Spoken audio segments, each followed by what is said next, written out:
chers collègues, nous allons commencer puisque notre audition doit s'achever à 18 h pour une obligation que la ministre nous avait signalée avant cette audition et dont nous avons tenu compte d'ailleurs dans le temps. Alors, permettez-moi d'abord de vous souhaiter la bienvenue, bien sûr, au nom des commissaires des affaires sociales, à Madame Sophie Cluzel, secrétaire d'État chargée des personnes handicapées. Madame la ministre, le calendrier de nos travaux fait de manière heureuse que vous êtes présente pour un point qui relève normalement de notre seul fonctionnement interne, mais qui, je pense, vous intéressera. Avant de passer en effet au point principal de notre ordre du jour, nous devons procéder à la désignation de référents handicap. Le bureau de la Commission a, lors de sa dernière réunion, décidé de créer 2 référents handicap, l'un appartenant au groupe de la majorité, l'autre à ceux de l'opposition. Nous avons acquis la conviction que notre commission devait développer une approche plus intégrée du handicap, qu'elle ne devait pas attendre des travaux spécifiques sur le sujet pour s'y intéresser. Il est au contraire proposé de s'interroger systématiquement dans les divers travaux législatifs et de contrôle que nous mènerons sur la nécessité ou l'opportunité d'y inclure des éléments relatifs au handicap. Notre objectif est de faire de cette question un fil rouge, un élément récurrent de l'ensemble des politiques sociales. Pour ce faire, nos référents disposeront d'un droit de parole spécifique en commission et, le cas échéant, d'un droit à contribution dans les rapports. Ils seront pour nous des vigies, mais également, je l'espère, Madame la Ministre, des interlocuteurs naturels pour vous. Conformément au principe de répartition édicté par le Bureau, ont été invités à présenter un candidat les groupes de La République En Marche et les Républicains. J'ai donc reçu les candidatures de Madame Emmanuelle Fontaine-Domézel pour le groupe République En Marche et Monsieur Bernard Perru pour le groupe Les Républicains. Y a-t-il des oppositions? Il en est ainsi décidé. Nous passons à présent à l'audition de Madame Sophie Cluzel, secrétaire d'État auprès du Premier ministre chargée des personnes handicapées. Cette audition porte sur l'emploi des personnes handicapées. Elle fait notamment suite au rapport de la Cour des comptes et de l'IGF et de l'IGAS, ainsi qu'aux auditions réalisées la semaine dernière par notre commission de l'AGFIP et du FIPH. Notre système a atteint ses limites. La question que nous nous posons, et je sais que cet objectif est partagé par l'ensemble des députés de la Commission, est simple. Comment faire pour améliorer l'emploi des personnes handicapées? Madame la Ministre, vous avez la parole. Merci beaucoup, Madame la Présidente. Je me réjouis de ces 2 nominations. Et en effet, je serai très attentive à pouvoir interpeller ces 2 référents handicap. Et puis peut-être que nous pourrons discuter justement un peu plus en détail sur la politique handicap en général que nous portons. Cela fait écho avec la nomination des hauts fonctionnaires en charge du handicap dans chaque ministère. Et je pense que c'est ainsi que nous pouvons irriguer vraiment les politiques publiques de cette spécificité de la personne handicapée dans chaque domaine de politique publique. Donc je me réjouis vraiment de pouvoir avoir 2 référents handicap. Et je vous remercie de cette initiative. Donc, je suis aujourd'hui ici parmi vous. Vous m'interrogez sur l'avenir de ces 2 fonds et comment améliorer l'emploi des personnes en situation de handicap. Vous avez raison, c'est un sujet très important. C'est un sujet aussi prioritaire de ma feuille de route qui a été rappelé lors du comité interministériel du handicap du 20 septembre dernier par le Premier ministre, puisque mes collègues en charge et du travail et de l'économie et des comptes publics étaient tous mobilisés autour de cette question de l'emploi des personnes handicapées et comment accompagner au mieux ces parcours et améliorer cette notion d'emploi. Vous m'interrogez sur l'avenir de ces 2 fonds, AGFIP et FIPHP, qui sont des outils au service de la politique emploi des personnes handicapées. Je m'appuierai sur les conclusions des 2 rapports pour y répondre et je vous expliquerai ensuite ce que j'ai déjà engagé. 2 rapports disponibles dont l'objet n'est pas le même. Le référé de la Cour des comptes relative à l'aide à l'insertion professionnelle des personnes handicapées et l'intervention de l'AGFIP et du FIPHP pour mesurer l'efficience de ces outils de la politique du handicap, et le rapport IGAS-IGF sur le mode de financement de l'insertion professionnelle des travailleurs handicapés pour chercher les leviers de la consolidation du financement de la politique emploi des personnes handicapées au sens large.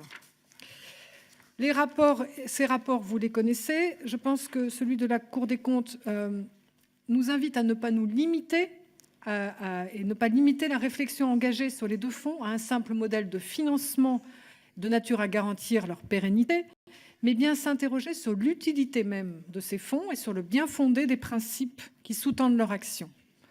Rapidement, AGEFIP, il faut clarifier son positionnement avec le service public de l'emploi et les autres dispositifs de droit commun. Sa mission devrait certainement être recentrée sur des actions qui peuvent être prises en charge que par ce fonds. Une espèce de boîte à outils de prestations et d'autres fonctions justifie-t-elle en effet que 10% des ressources soient affectées au fonctionnement de cette association? Ce sont des questions ouvertes. De 2012 à 2015, 5 millions d'euros ont été versés à des organismes représentés dans son conseil d'administration pour des actions diverses qui ont donné lieu à des évaluations critiques. Sur le FP,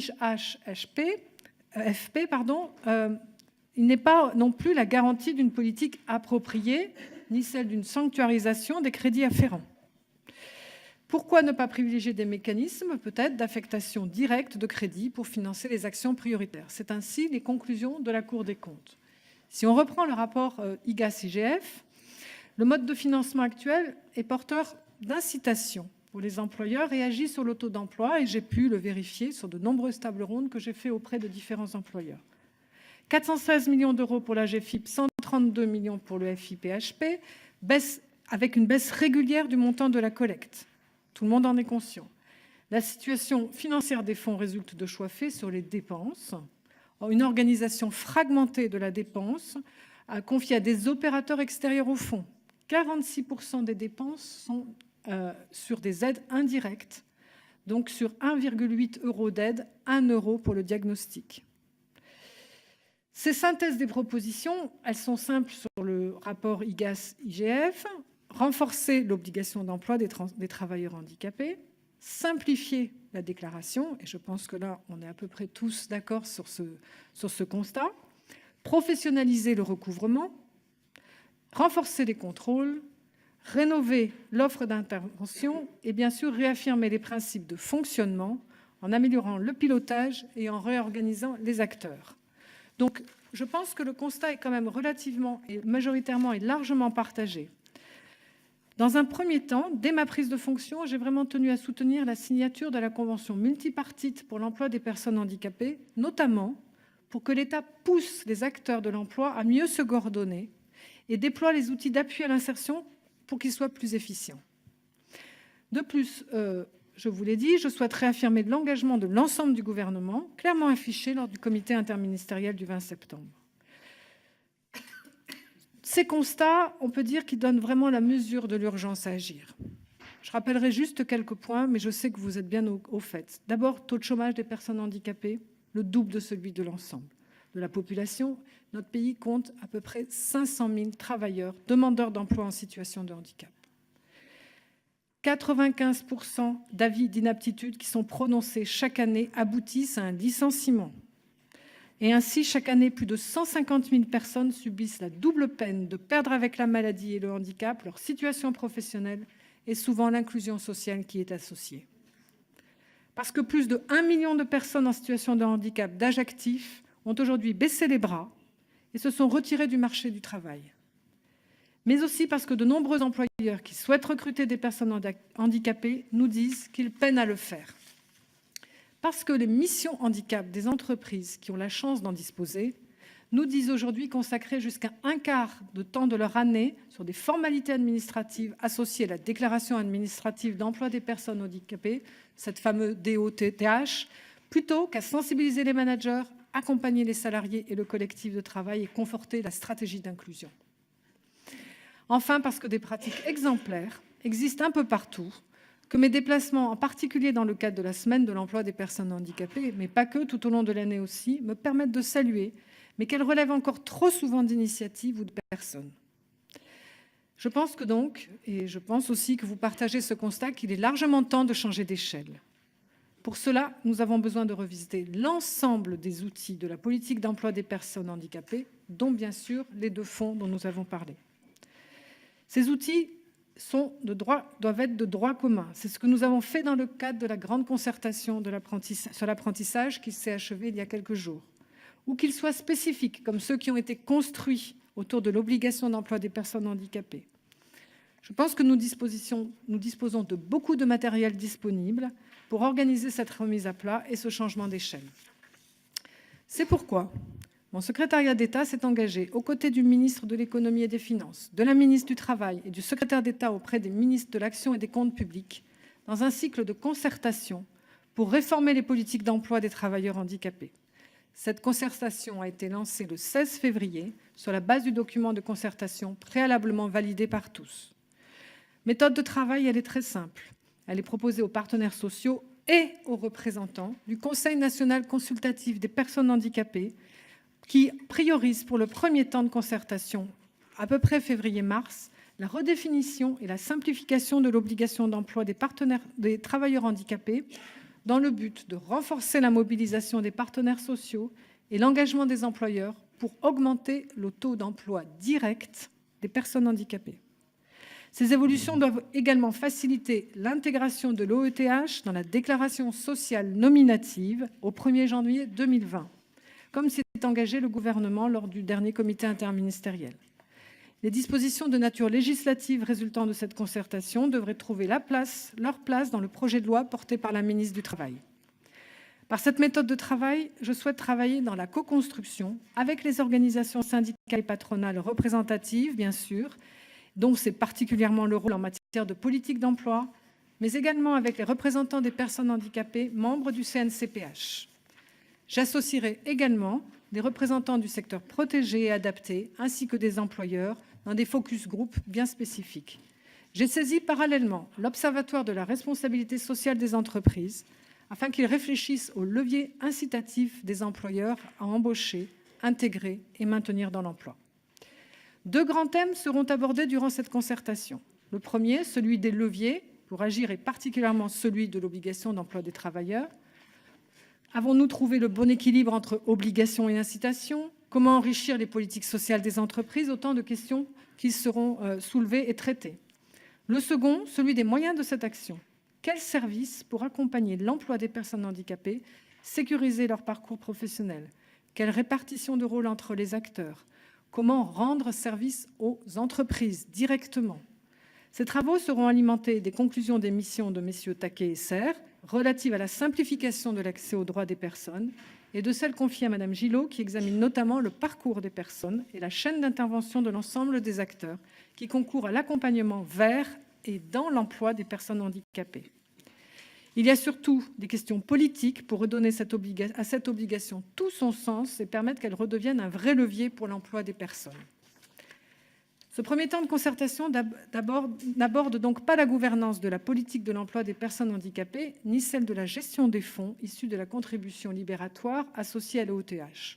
Pour autant, elle devrait permettre d'ouvrir la question de l'organisme en charge de la collecte de ce prélèvement, notamment dans le cadre du chantier de l'intégration de l'OETH dans la DSN au 1er janvier 2020.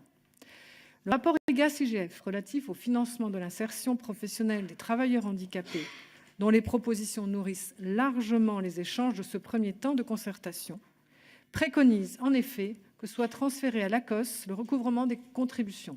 Je crois que c'est la recommandation numéro 12 de mémoire. Les conditions de transfert de cette charge à l'ACOSS n'ont pas été expertisées.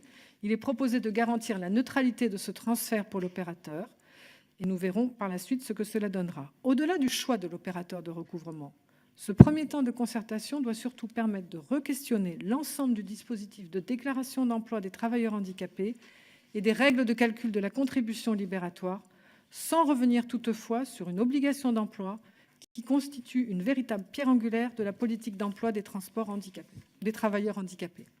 Voilà, dans un premier temps, je vais m'arrêter là et puis je répondrai à toutes vos questions. Bien sûr. Merci Madame la Ministre. Nous allons d'abord passer la parole parce qu'il ne s'agit pas seulement de nommer des référents, encore faut-il leur laisser la parole. Donc tout d'abord à Madame Fontaine-Demasel et ensuite nous passerons la parole à Monsieur Perru.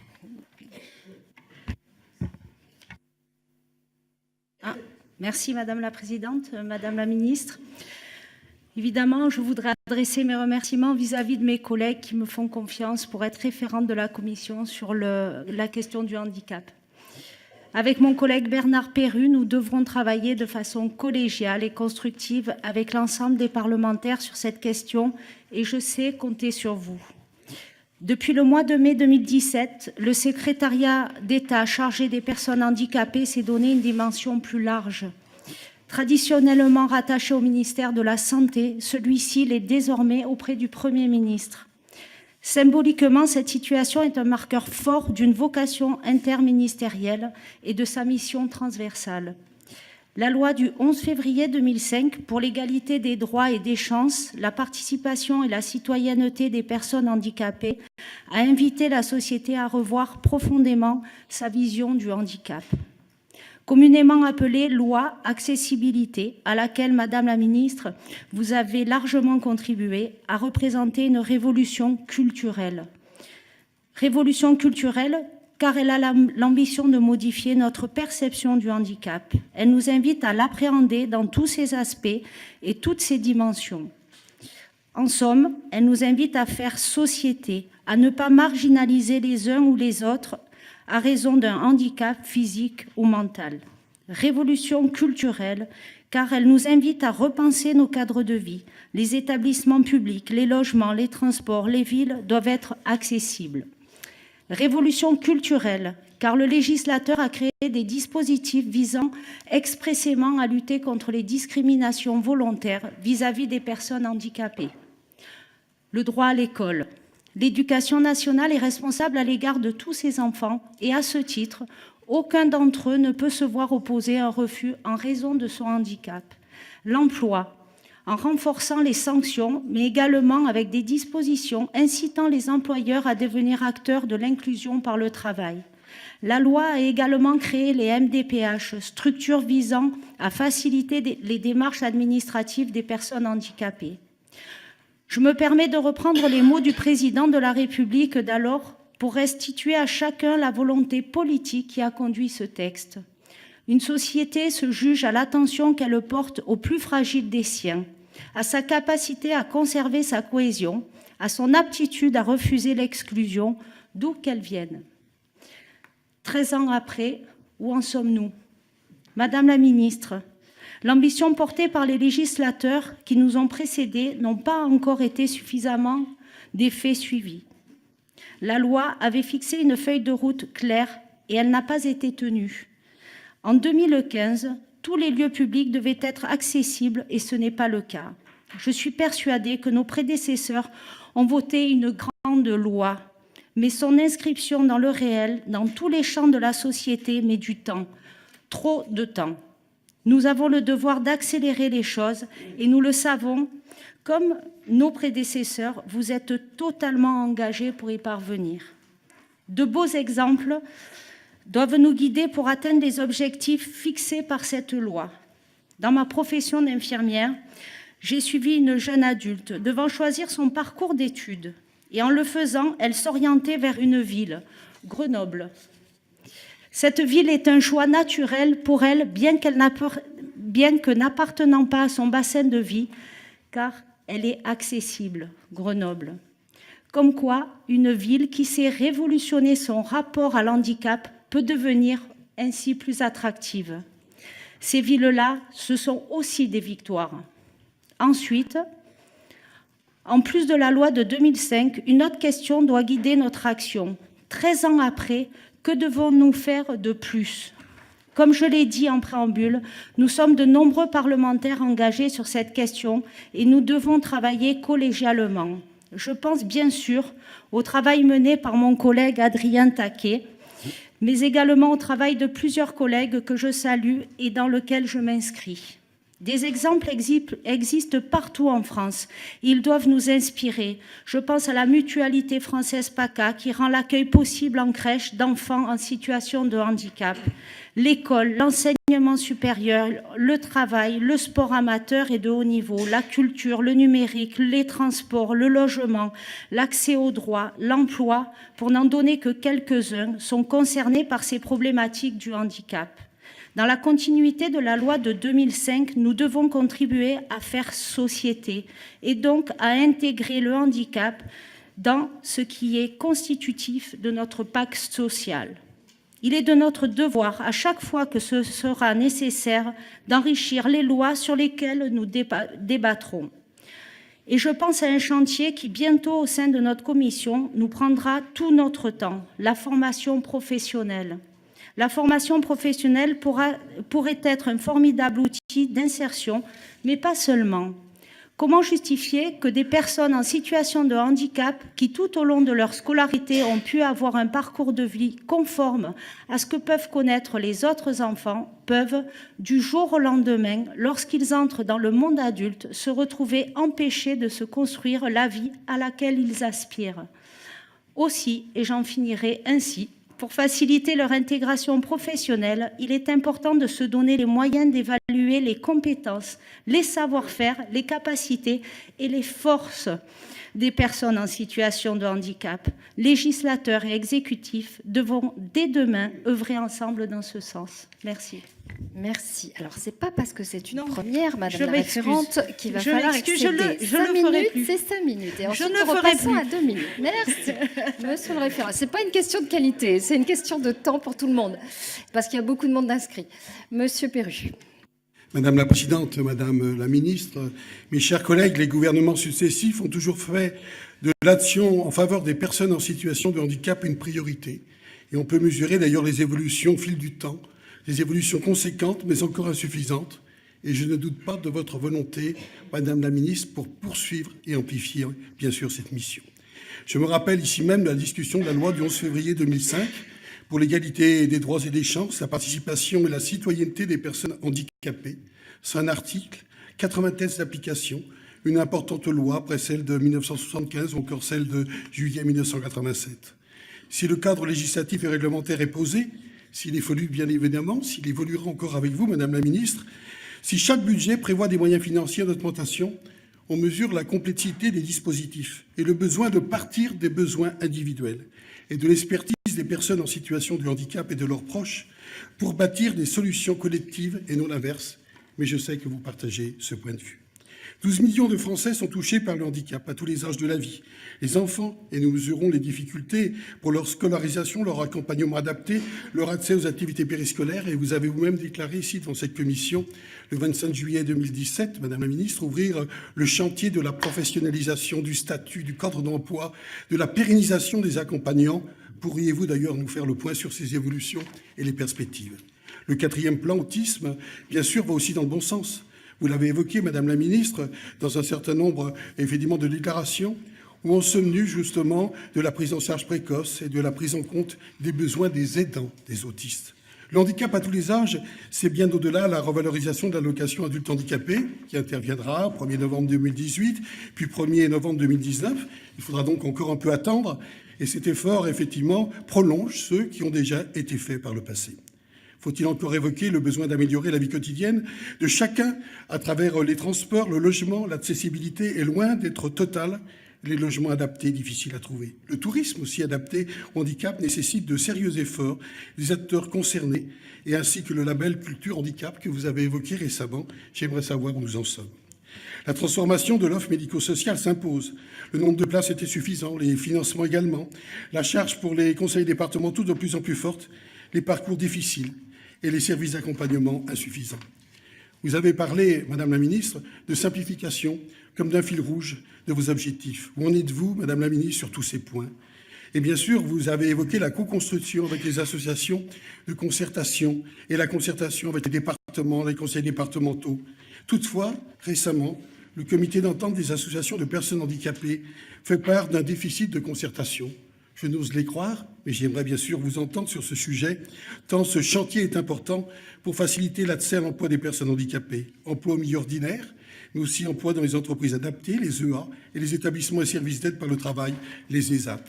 L'emploi est véritablement une grande préoccupation. L'enjeu est important, avec 500 000 inscrits à Pôle emploi, un taux de chômage des travailleurs handicapés de 19%, 2 fois supérieur à la moyenne nationale, et par ailleurs, la proportion des personnes exclues du marché du travail est également importante. Le taux d'activité des personnes handicapées étant seulement de 43%. Sur ce sujet, et vous l'avez évoqué, bien sûr, l'AGFIP et le FIPHFP, effectivement, ont fait l'objet de rapports quelque peu contraignants, un bilan sévère sur leur gestion financière, sur une gestion coûteuse, mal maîtrisée, sur des obligations des entreprises mal respectées, sur la baisse des ressources. Il n'y a même plus de convention d'objectifs, d'ailleurs, entre l'État et l'AGFIP. Ce n'est pas tout à fait normal. Notre interrogation est donc forte sur la place et le rôle de ces deux organismes qui n'ont pas de stratégie globale, pas de visibilité, pas de détermination, qui ne répondent pas d'ailleurs aux besoins d'insertion professionnelle des travailleurs handicapés. Sur ce sujet, vous avez posé effectivement cette volonté de concertation, cette volonté d'agir. Qu'entendez-vous faire, Madame la Ministre, pour redéfinir et simplifier l'obligation d'emploi des personnes handicapées, pour simplifier la déclaration obligatoire pour les travailleurs handicapés, qui est un véritable casse-tête, pour mobiliser tous ceux qui peuvent avoir une action pour l'emploi des personnes handicapées, notamment les branches professionnelles, les filières et pourquoi pas nos organisations syndicales. Et quelles mesures proposez-vous dans les deux textes législatifs à venir? Vous ne les avez pas évoqués, Madame la Ministre, à moins que j'ai mal entendu. Le pacte, le plan d'action pour la croissance et la transformation des entreprises, et puis le projet de loi sur l'apprentissage et la formation professionnelle. En un mot, quelles mesures concrètes allez-vous nous proposer?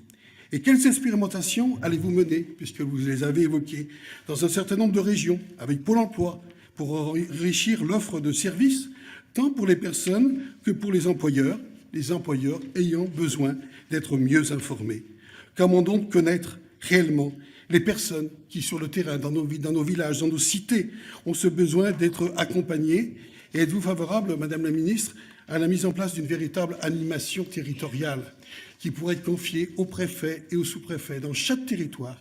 Parce que je crois que l'accueil des personnes handicapées rejoint cette préoccupation qui nous est propre à chacun, de faire en sorte que chacun puisse s'épanouir et que chacun puisse réussir, quelles que soient ses capacités, quelles que soient ses compétences, quel que soit effectivement le chemin de la vie qu'il a pu emprunter. Je vous remercie.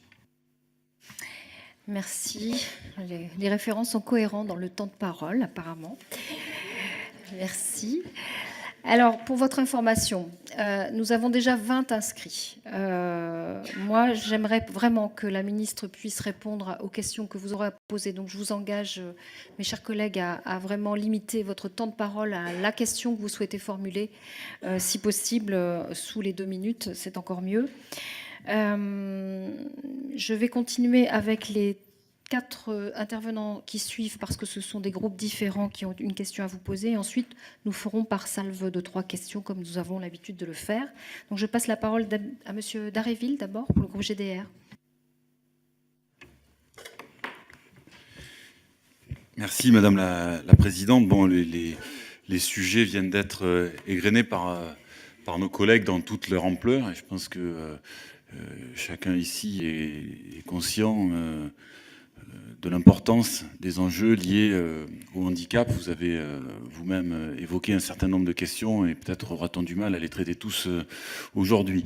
Bon, cela étant dit, parmi les préoccupations qui sont les miennes, il y a un petit retour sur les ressources et sur les allocations des personnes en situation de handicap, puisque à l'occasion du vote des votes des budgets, il y avait eu quelques débats, notamment avec les associations sur ce sujet-là. Donc j'aimerais savoir si vous prévoyez des évolutions.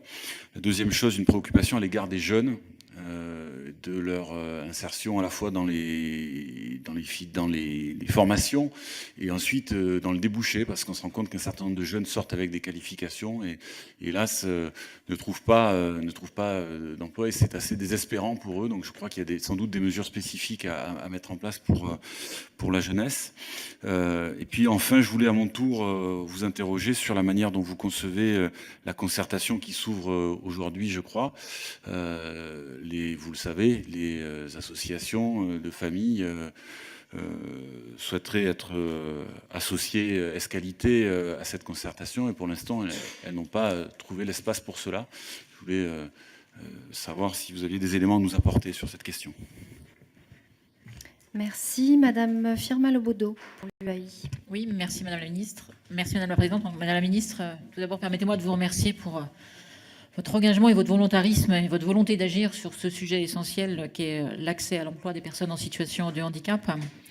Lors de votre audition devant le groupe de travail dédié à la formation professionnelle, vous avez indiqué qu'une expérimentation allait être mise en place ce mois-ci dans 15 territoires afin de mailler les dispositifs existants d'accompagnement dans l'emploi des personnes en situation de handicap. Pourriez-vous nous en dire davantage sur cette expérimentation ? De quelle manière comptez-vous soutenir les entreprises dans l'embauche et le maintien de l'emploi des personnes handicapées ? D'après vos dernières annonces, vous souhaitez alléger les obligations légales des entreprises. Comment comptez-vous procéder ? Les personnes en situation de handicap qui occupent un emploi le font souvent à temps partiel et certains d'entre eux ne cumulent pas assez d'heures pour pouvoir bénéficier des contrats d'assurance complémentaires dits responsables et donc de la participation financière des employeurs alors que les dépenses de santé sont parfois importantes. Or, il y a un lien très étroit entre santé et activité professionnelle. Quelles mesures entendez-vous prendre pour renforcer la protection sociale et l'accès aux soins des personnes en situation de handicap ? Merci. Madame Elimas pour le MoDem. Merci Madame la Présidente, mes chers collègues. Madame la Ministre, bonjour. Je souhaite vous interroger sur le dispositif de l'emploi accompagné, un dispositif qui a été officialisé dans la loi El Khomri pour répondre aux obligations de la Commission européenne en matière d'emploi. C'est un dispositif qui repose sur les ARS parce qu'il vise à éradiquer la discrimination sur le marché du travail et à donner aux personnes handicapées les mêmes droits et les mêmes chances qu'aux personnes sans handicap. C'est un dispositif qui est surtout un formidable outil. Pourtant, ni le décret de fin 2016, ni la circulaire interministérielle d'avril 2017 ne donnent la moindre définition de ce concept et les moyens alloués semblent assez restreints, de l'ordre de 7,5 millions d'euros par an, ce qui peut faire craindre des pratiques hétérogènes, voire dégradées de l'emploi accompagné. Nous avons à ce jour assez peu de visibilité sur son déploiement puisqu'il vient d'être mis en place par les prestataires récemment retenus. C'est pourquoi, Madame la Ministre, je souhaite vous interroger et connaître particulièrement votre vision quant à l'évolution de ce dispositif. Tout d'abord, une promotion est-elle prévue par le ministère du Travail ou par les associations retenues dans le cadre des appels d'offres ? Sera-t-il généralisé sur tout le territoire et à tous les handicaps ? Quelles qualifications spécifiques seront exigées pour accompagner les personnes handicapées et une formation qualifiante est-elle prévue ? Enfin, alors que nous parlons d'insertion professionnelle pour plus de 500 000 personnes handicapées en recherche d'emploi, ce dispositif a-t-il vocation à être rattaché au service public de l'emploi et non plus aux ARS dans chaque région, évitant ainsi notamment de renvoyer un message négatif aux entreprises handicapées égale malades ? Je vous remercie. Merci. Madame Gisèle Biémouret pour Nouvelle Gauche. Madame la Présidente, Madame la Ministre, je souhaite associer à mon intervention ma collègue Erika Bareg, fortement engagée sur le sujet du handicap, comme vous le savez, mais qui est actuellement en séance par le débat sur la politique économique en Outre-mer. J'aurais deux questions à vous poser. À l'occasion de la concertation, que l'on vous a déjà posée d'ailleurs, mais nous nous étions engagés à la poser également. À l'occasion de la concertation que vous avez lancée le 15 février dernier, nous constatons qu'hormis la présence du CNCPH, les associations représentatives des personnes en situation de handicap n'ont pas été associées et s'en émeuvent à juste titre. Le comité d'entente des associations représentatives des personnes handicapées et de parents d'enfants handicapés, composé de plus de 50 associations et fédérations, a d'ailleurs envoyé un courrier au Premier ministre en début de semaine. Comment l'expliquer alors que le principe de participation des personnes handicapées aux politiques les concernant a été consacré par l'article 4 de la Convention de l'ONU ratifiée par la France en 2010 et également préconisé par un certain nombre de rapports et d'institutions dans notre pays, notamment par la CNSA. Ma deuxième interrogation portera sur l'apprentissage. Le rapport Brunet fait de nombreuses propositions pour le développement de l'apprentissage des personnes en situation de handicap. Parmi celles-ci, il est proposé la création d'une agence de l'apprentissage pour collecter les données dont nous manquons cruellement aujourd'hui et partager les bonnes pratiques. La création de cette agence figurera-t-elle au sein du projet de loi formation pro-apprentissage ? Quelles sont les pistes du gouvernement en matière de formation professionnelle des personnes en situation de handicap ? Je vous remercie. Merci, Madame. Je vous passe la parole, Madame la Ministre. Merci pour toutes vos questions. Je pense que je vais faire une réponse groupée sur la concertation. Ça sera plus facile. J'ai en effet ouvert le 15 ou le 16 février, le 15 février en présence des 4 ministres. de tous les représentants des organisations syndicales et patronales et des représentants des personnes handicapées à travers une représentation du Conseil national consultatif des personnes handicapées. Je rappelle que le législateur a créé ce Conseil national consultatif des personnes handicapées et que c'est l'organe représentatif des personnes handicapées dans lequel siègent 116 associations, personnes qualifiées, etc. Donc j'ai demandé au CNCPH, que j'ai pu réunir en bureau, de me nommer les représentants les plus ad hoc pour participer à la concertation. Les associations m'ont en effet dit qu'elles préféraient participer à la concertation nommément, mais j'ai un cadre de loi à respecter puisque c'est une concertation qui est ouverte pour la rénovation de l'emploi des personnes handicapées. J'ai insisté pour qu'elles soient vraiment présentes à travers le CNCPH. Donc elles sont représentées. Je sais que nous avons des petites différences sur la façon dont elles sont représentées et j'ai proposé officiellement de doubler le nombre des représentants du CNCPH pour qu'elles aient toute leur place autour de la table. Donc je pense qu'à travers cette réponse, nous allons pouvoir travailler. Elles seront sollicitées de toute façon dans le cadre de la commission emploi du CNCPH, dans lequel sont représentées encore une fois toutes les associations. Donc je pense qu'elles ont un vrai cadre de concertation possible à travers cette représentation du CNCPH, qui est l'organe officiel de représentation des personnes handicapées par la législation. Pour revenir aux problématiques des jeunes et de l'insertion dans la formation, oui, vous avez raison, Monsieur Darville, je pense que nous avons un gros enjeu de pouvoir travailler sur cette non-rupture de parcours pour ces jeunes. Ils ont été portés à une formation, à un diplôme ou au moins une attestation de compétences, parce que justement l'Éducation nationale a très bien travaillé sur les attestations de compétences pour les jeunes à qui il manque certaines possibilités d'aller jusqu'au diplôme. On a un énorme enjeu de ne pas rater ce parcours et cet accompagnement. Donc 2 possibilités pour ça. Et du coup, je pourrais répondre à Madame Biennouré avec l'emploi accompagné.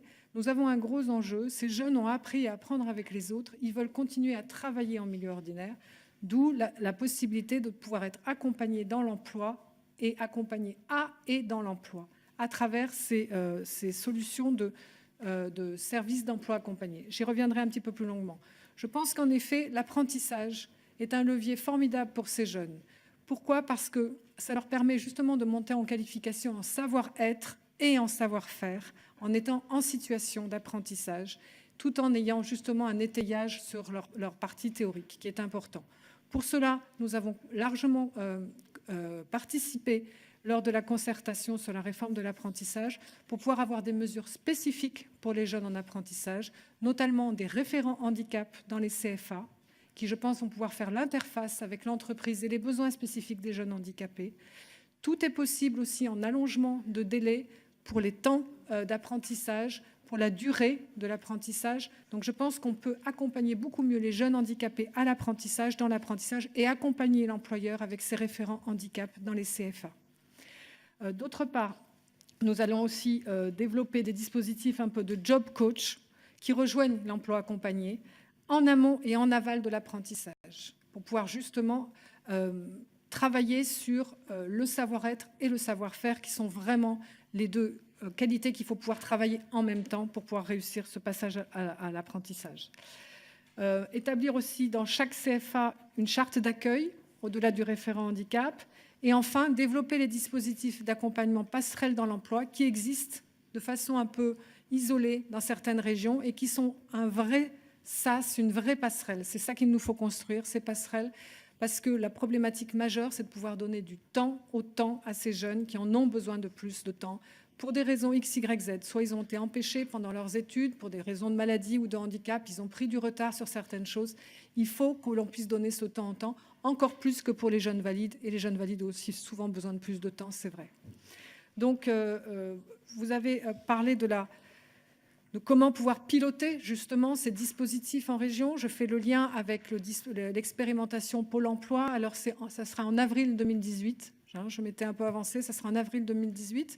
Donc, c'est piloté par Pôle emploi. L'idée, c'est de mettre sur une quinzaine de territoires tous les dispositifs à plat qui existent et qui et qui sont foisonnants. Vous l'avez très bien dit, il y a une superposition de dispositifs, aussi bien les centres de reconversion professionnelle, les services d'accompagnement associatifs qui font déjà beaucoup pour l'emploi des personnes handicapées, les services publics de l'emploi, de droit commun, Pôle emploi, mais Cap emploi et Samet, qui, je vous le rappelle, ont fusionné au 1er janvier de cette année, et aussi tout ce qui peut exister autour de cet acteur pour voir, avec bien sûr aussi le pivot des référents insertion professionnelle des MDPH, c'est-à-dire qu'en fait, travailler exactement dans la même mouvance de la réponse accompagnée pour tous au sein des MDPH qui met tous les acteurs d'un territoire en synergie, en mutualisant.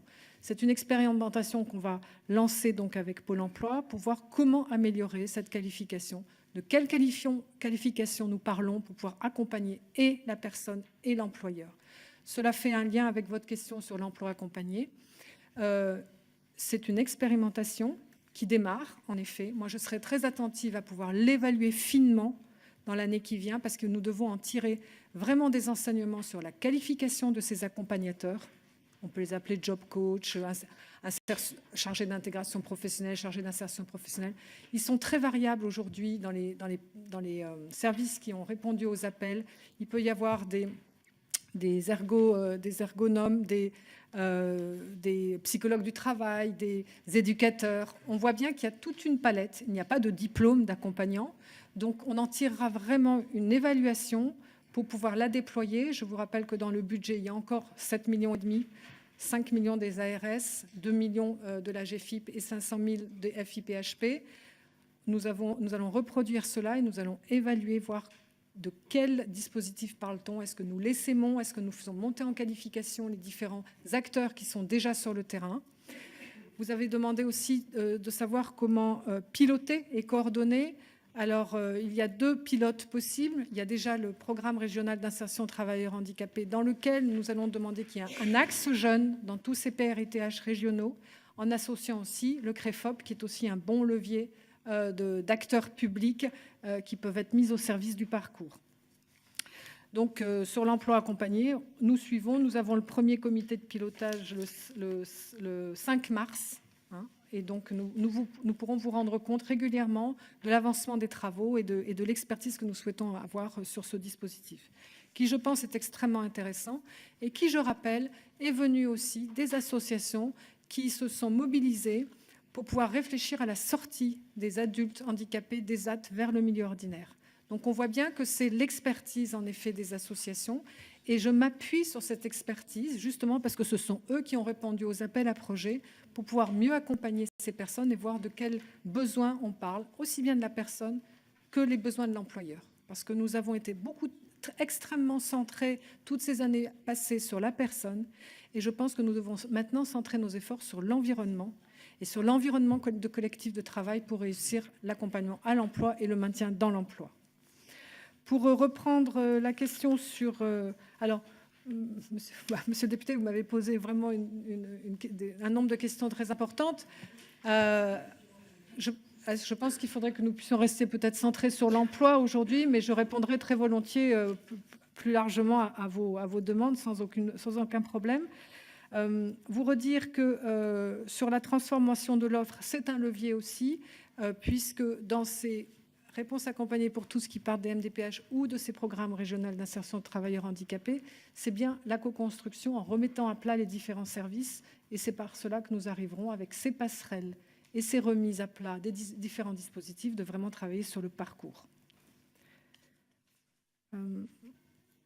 Alors, sur votre question sur l'allègement des déclarations d'obligation d'emploi, ce n'est pas un allègement, c'est de remettre à plat les 85 items qui composent une déclaration d'obligation d'emploi des travailleurs handicapés. Aujourd'hui, je pense que nous avons perdu le fil premier qui était comment l'incitation de pouvoir avoir une politique d'emploi avec un quota, comment je peux remplir mes obligations d'emploi et comment je peux minorer mon obligation d'emploi avec des actions qui sont au service des personnes handicapées, notamment les minorations pour des achats auprès des ESAT ou des entreprises adaptées. Donc, je pense qu'il faut qu'on se recentre sur ces dispositifs et nous avons vraiment une volonté de pouvoir développer l'emploi direct. Donc toute cette mécanique de ces 85 items est en train d'être mise à plat, d'être étudiée par les partenaires qui sont autour de la table. C'est un travail colossal. On découvre tous les jours des choses. Je n'ai pas peur de le dire. C'est tellement complexe. Je vous dis, une mission handicap nous dit qu'ils mettent 6 mois de travail ou presque pour remplir une DOTH. Les entreprises externalisent à des services extérieurs pour les remplir. Et puis de toute façon, voilà. Donc c'est un cauchemar. Je pense qu'on a perdu le fil vraiment de notre politique d'emploi à travers cette DOTH. Et puis, pouvoir la simplifier, la faire passer dans la DSN, je pense que c'est un vrai service qu'on pourra rendre aux entreprises. Merci madame. Monsieur Thomas Mesnier pour République en marche. Merci madame la présidente. Madame la ministre, je vous remercie pour votre présence aujourd'hui sur un thème qui tient particulièrement à cœur à notre commission, quels que soient les groupes politiques, l'emploi des personnes handicapées. En effet, je ne rappellerai pas les chiffres que vous avez exposés, mais la France accuse un retard important, tant en termes de taux d'emploi des personnes handicapées que d'intégration effective et d'accompagnement des personnes handicapées dans l'emploi. Un des leviers importants pour favoriser l'emploi est l'amélioration de la formation, qu'il s'agisse de la formation initiale des jeunes en situation de handicap ou de la formation continue des personnes qui, du fait de la survenue d'un handicap, doivent parfois envisager une reconversion professionnelle. Il me semble essentiel de repenser ces dispositifs de formation dans leur lien avec l'orientation professionnelle et l'accompagnement vers l'emploi. Le renforcement de ces liens pour les personnes éloignées de l'emploi est d'ailleurs une des pistes du rapport remis par Jean-Marc Borrello à la ministre du Travail le mois dernier. J'échangeais lundi matin avec une entreprise de ma circonscription qui souhaite porter un nouveau projet volontariste, investir, aménager son organisation et embaucher des personnes en situation de handicap. Il y a des entreprises volontaires pour cela. Il est essentiel pour le tissu économique et social local de les accompagner dans ces démarches parfois difficiles. Madame la ministre, quelles sont vos priorités pour améliorer la formation et l'orientation vers l'emploi des personnes handicapées, pour accompagner ces entreprises, et comment faire évoluer les liens entre les deux leviers de formation et d'orientation pour renforcer l'emploi des personnes handicapées et éviter les ruptures dans leur parcours professionnel? Je vous remercie. Merci. Monsieur Gilles Lurton pour les Républicains. Oui, merci Madame la Présidente. Madame la Ministre, je souhaite pour ma part vous interroger sur votre volonté, celle du gouvernement, celle du Président de la République également, d'accélérer le mouvement vers l'inclusion afin que de plus en plus de personnes handicapées tirent des ressources suffisantes par leur travail. Et je suis bien sûr favorable à chaque fois que c'est possible. Mais il existe aussi des situations dans lesquels ça n'est pas possible. Et je dois même vous dire que les propos prononcés lors du comité ministériel du handicap du 20 septembre 2017, visant, je cite le compte-rendu du comité ministériel, à accélérer la transformation de l'offre sociale, médico-sociale et sanitaire pour permettre une bascule rapide et d'ampleur au profit de l'accompagnement spécialisé, si nécessaire, en milieu ordinaire, cette phrase, elle ne manque pas d'inquiéter les familles, celles qui ont construit les ESAT, qui ont construit des foyers de vie, ou toutes ces structures qui accueillent des personnes handicapées dont nous savons que malheureusement elles pourront difficilement en sortir. Ces familles, elles craignent que demain, par cette volonté d'inclusion, leurs efforts soient réduits à néant. Et Madame la Ministre, ces structures, elles ont aussi un besoin urgent de place et il nous faudra y mettre les moyens si nous voulons accueillir convenablement les personnes handicapées qui n'ont pas d'autre solution. Alors Madame la Ministre, j'aurais souhaité que vous puissiez nous apporter des précisions sur le devenir de ces établissements qui contribuent aussi largement à l'emploi des personnes handicapées. Je souhaiterais aussi connaître votre position sur les entreprises adaptées qui œuvrent pour le développement de l'accès au travail des personnes en situation de handicap. Ce sont de véritables entreprises pour lesquelles les travailleurs en situation de handicap côtoient des travailleurs en situation normale et c'est aussi cela l'inclusion. Ces entreprises adaptées, elles ont un besoin cruel de postes supplémentaires sans lesquels de nombreuses personnes, là non plus, ne trouveront pas le travail dont elles ont besoin. Comment considérez-vous ces entreprises adaptées? Comment peuvent-elles évoluer?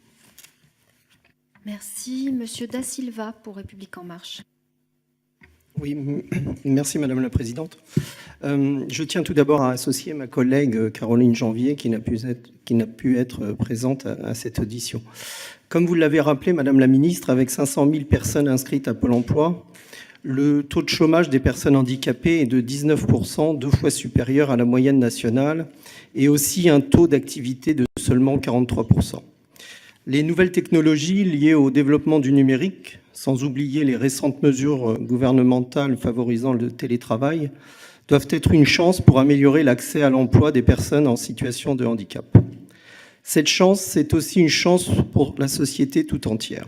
Car répondre aux contraintes du handicap, notamment par les nouvelles technologies, c'est encourager les innovations qui serviront à tous. À ce propos, je citerai Frank Moss, ancien directeur du MIT Media Lab, qui nous rappelle que la machine à écrire avait été inventée pour les aveugles avant d'être adoptée par le grand public. Ces innovations au service du handicap permettraient de plus de développer la croissance française au travers d'un savoir-faire qui favoriserait, à n'en pas douter, la compétitivité de ces entreprises à l'international. À ce titre, Madame la Ministre, j'ai eu à de nombreuses reprises l'occasion d'échanger avec différents acteurs de ma circonscription et d'imaginer ainsi un pôle de compétences économiques regroupant sur notre territoire les métiers innovants autour du handicap. Je profite de l'occasion qui m'est donnée aujourd'hui de recueillir votre avis sur cette idée. En outre, vous êtes la marraine cette année du concours DEFIH, concours d'innovation regroupant les grandes écoles dont le but est d'exploiter les avancées technologiques et les outils informatiques pour faciliter les usages ou en créer de nouveaux. Madame la ministre, comment pouvez-vous encourager l'innovation qui contribue à favoriser l'inclusion professionnelle des personnes en situation de handicap et qui, par extension, rejaillira sur toute la société? Je vous remercie. Merci, Madame la Ministre. Alors, Monsieur Lurton, je souhaite vous rassurer. Je souhaite surtout rassurer les familles. Je n'ai jamais parlé de fermer des établissements, j'ai parlé de transformer. Et ce n'est pas moi qui l'ai dit, en plus, ce sont les associations gestionnaires des AT. Ce sont elles qui, regroupées dans le collectif France Emploi Accompagné, ont imaginé et ont porté l'amendement dans la loi El Khomri sur l'emploi accompagné. Donc il s'agit bien de transformation. Il s'agit bien d'accompagner à la demande des personnes leur sortie des ESAT vers le milieu ordinaire, mais pour autant, il faut sécuriser ces parcours. Et je pense que c'est là où il faut tout construire, c'est faire la preuve aux personnes et à leurs familles qu'on peut être en milieu ordinaire en étant bien accompagné. Je vous rappelle Marcel Nuss, qui est lui-même excessivement handicapé, qui a les 3-8 avec lui, parce qu'il est totalement dépendant, et il vous dit « je suis autonome parce que je suis bien accompagné ». Et c'est ça que je voudrais transformer dans notre société, c'est que les personnes handicapées ont toute leur place en autonomie parce que bien accompagnées. Et c'est ce changement de paradigme qu'il faut qu'on fasse, comprendre aux gens, les rassurer, sécuriser leur parcours. Et ça ne veut pas dire parce qu'on sort des murs qu'on sort tout seul face à ce monde ordinaire qui fait tellement peur à tout le monde. Donc c'est bien 2 objectifs, travailler sur l'environnement et accompagner la personne et cet environnement pour changer ce paradigme et montrer à ces personnes, lever cette autocensure, de dire qu'on ne peut pas y aller parce que c'est trop violent dehors. C'est ça que je voudrais vous repréciser et c'est ce que j'ai voulu dire à travers mes propos. Ceci dit, pour faire cela, nous avons des professionnels qu'il faut aussi accompagner au changement de posture. Donc ces 2 leviers, faire preuve aux personnes que c'est possible en étant bien accompagnées et accompagner le changement des professionnels à travailler différemment. C'est un gros enjeu. C'est un gros enjeu. C'est pour ça que quand je parle de transformation de l'offre médico-sociale, nous avons un énorme copilotage avec les départements, avec les associations pour embarquer tout le monde dans ce changement de paradigme et ce changement de posture. Ça ne va pas se faire d'un claquement de doigts, ça c'est vrai, mais il faut que l'on puisse travailler vraiment dans ce sens-là. Pour vous répondre sur les entreprises adaptées, avant de parler de plus d'offres, d'accompagnement, d'offres de financement de postes, il faut repenser le modèle économique. Et c'est bien ce chantier qui s'est ouvert avec l'Union nationale des entreprises adaptées. Et c'est cet enjeu que nous travaillons tous ensemble pour voir comment transformer ce modèle économique au service des personnes, au service des entreprises. Je vous rappelle que dans les entreprises adaptées, il y en a la moitié qui sont associatives et la moitié qui sont en entreprise. Donc on voit bien que dans cet ensemble économique qu'est les entreprises adaptées, c'est très très variable. À peu près 750 entreprises, à peu près 35 000 personnes. Ce n'est pas anodin, donc il faut qu'on travaille avec elles. Et c'est bien l'objectif de cette ouverture de chantier pour repenser ce modèle économique et voir comment le faire évoluer. Et nous nous sommes aussi rapprochés des associations directeurs d'ESAT, Handicap, Union nationale des entreprises adaptées. Donc, rassurez les familles, il ne s'agit pas du tout de tout casser, il s'agit de transformer avec elles et pour elles. Sur la demande de comment faire pour accompagner à l'insertion professionnelle, vous avez raison. Je me suis beaucoup intéressée au rapport de Jean-Marc Borrello, et d'ailleurs son titre est assez révélateur, « Nul n'est inemployable ». Moi, je lui ai répondu surtout, tout le monde est employable. Donc, c'est bien accompagner la personne. Les entreprises, il faut partir des besoins des entreprises. Nous avons fait des rencontres avec des grands groupes, des PME, des TPE. Nous allons avoir encore des focus group. Moi, je suis preneuse de toute initiative. Si vous avez des entreprises dans vos territoires, surtout faites-les nous connaître pour qu'on puisse travailler avec elles. Je pense que c'est en partant du besoin des entreprises. Mais elles nous disent toutes, moi, il me faut un service clé en main. Surtout les PME et les EPI. Nous n'avons pas de force de ressources humaines, nous n'avons pas de mission handicap possible. Nous sommes des managers qui sont la tête dans le guidon. Quand on recrute, nous, on veut bien recruter des personnes handicapées. On n'a jamais eu de CV de personnes handicapées sur nos bureaux.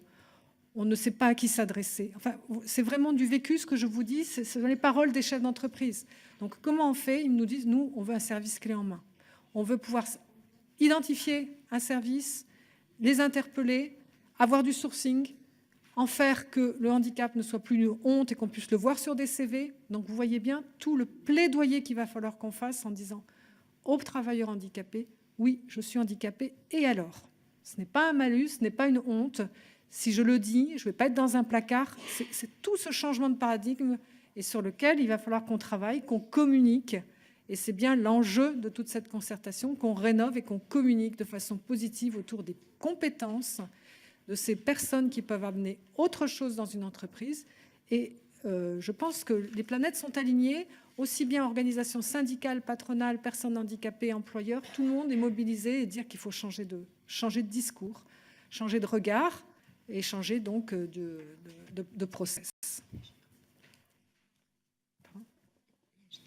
Et agir. Merci. Madame Pitola, pour République En Marche. Oui, merci Madame la Présidente, Madame la Ministre.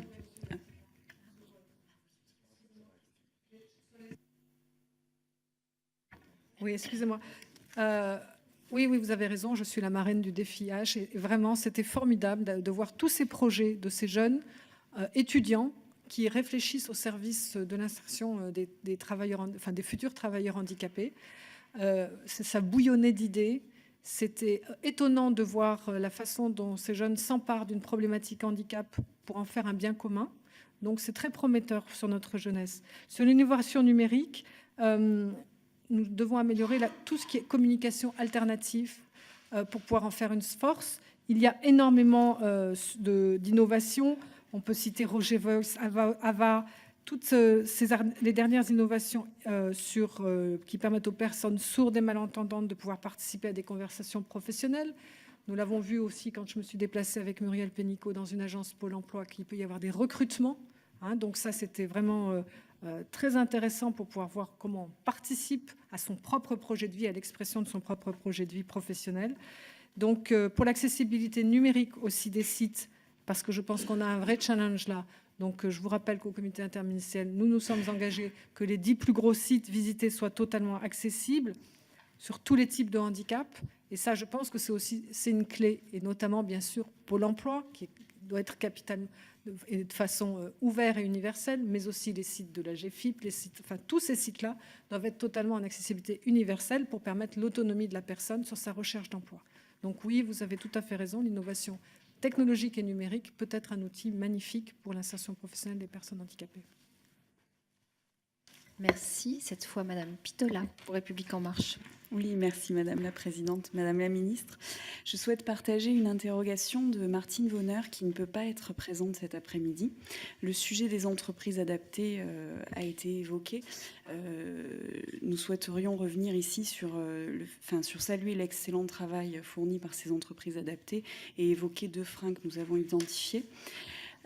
Grâce à l'accompagnement que les entreprises adaptées proposent aux personnes en situation de handicap, elles favorisent la réalisation de leurs projets professionnels en vue de la valorisation de leurs compétences, de leur promotion et de leur mobilité au sein de la structure elle-même ou vers d'autres entreprises. La sortie d'un salarié d'une entreprise adaptée vers le milieu ordinaire se fait au moment où la personne se sent autonome, devient assez autonome. Le référent chargé d'insertion aide la personne dans sa recherche, mais cette dernière effectue ses démarches elle-même. Le bien fondé des entreprises adaptées pour les personnes souffrant de handicap psychique n'est plus à démontrer. Cependant, il existe donc 2 freins, comme je vous le disais, qui ont été identifiés pour le passage de l'entreprise adaptée vers le milieu ordinaire. En moyenne, un salarié d'une entreprise adaptée doit attendre entre 6 mois et 9 mois pour que sa demande de passage en milieu ordinaire soit examinée par la Commission des droits et de l'autonomie des personnes handicapées au sein de la NDPH. Cela est bien trop long. De plus, la loi impose un temps partiel minimum de 24 heures par semaine, difficile à effectuer pour le nouveau salarié à son arrivée. Ce minimum a aussi un effet néfaste sur ses revenus, car le nouveau salarié perd son allocation adulte handicapé dès lors qu'il travaille plus de 17h30 par semaine. Nous souhaiterions, Madame la Ministre, savoir comment il serait possible d'examiner plus rapidement les demandes vers le milieu ordinaire et s'il serait envisageable, dans un souci de justice, de déroger à la quotité de temps partiel, de travail partiel minimum. Je vous remercie. Merci. Monsieur Ramadier pour les Républicains. Oui, Madame la Présidente, Madame la Ministre, moi je souhaitais vous parler du levier d'insertion qu'est l'apprentissage. Et comme vous l'avez bien évoqué tout à l'heure lors de l'exposé, je vais céder ma parole. Voilà, merci. Merci, Monsieur Ramadier. Monsieur Adrien Taquet pour République En Marche. Merci Madame la Présidente. Bonjour Madame la Ministre. Alors que la Haute Autorité de Santé vient de publier ses recommandations de bonne pratique pour les adultes autistes, et que le 4e plan autiste est sur le point d'être révélé dans les semaines à venir, je voulais vous interroger sur la métaphore des mauvaises herbes. Alors cette métaphore que l'on doit à l'entreprise danoise Specialisterne nous apprend qu'un pissenlit qui pousse au milieu d'une pelouse doit être arraché. Mais que ce même pissenlit, s'il est cultivé dans le potager d'un grand chef cuisinier, peut devenir la base d'un plat servi à la carte d'un restaurant étoilé. C'est une métaphore qui résume assez bien la problématique de l'emploi des adultes autistes. Cela a été dit, la situation des personnes en situation de handicap face à l'emploi est moins bonne encore que celle du reste de la population française. La situation des personnes atteintes d'un trouble du spectre autistique est probablement pire encore, ou du moins plus complexe. Pourquoi ? D'une part, parce qu'il y a aujourd'hui dans notre pays des milliers d'autistes adultes qui s'ignorent et qui donc rencontrent des difficultés d'accès ou de maintien dans l'emploi sans savoir ni comprendre pourquoi. Le retard de notre pays sur l'autisme en général et sur le diagnostic des adultes plus spécifiquement explique largement cet état de fait. D'autre part, parce que certains adultes autistes, consciemment ou pas, s'autocensurent face à des annonces d'emploi dont on sait qu'elles valorisent de plus en plus les qualités, je mets le mot entre guillemets, relationnelles. Et enfin, disons franchement, parce que le monde de l'entreprise a peur des troubles cognitifs, enfermant les personnes dans des stéréotypes négatifs, en gros des personnes qui seraient inadaptées au monde du travail.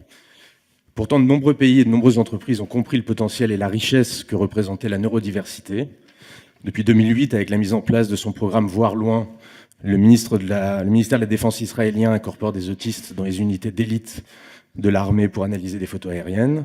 SAP, le géant allemand de logiciels professionnels, considère pour sa part, je cite, que c'est seulement en employant des gens qui pensent différemment et suscitent l'innovation que l'entreprise sera prête à faire face aux défis du XXIe siècle, avec pour objectif très concret, d'ici à 2020, que 1% de ces quelques 65 000 salariés dans le monde soient des personnes autistes. Enfin, dernier exemple, en Italie, L'Oréal a démarré un projet à long terme en collaborant avec la fondation TEDA pour embaucher durablement des jeunes autistes.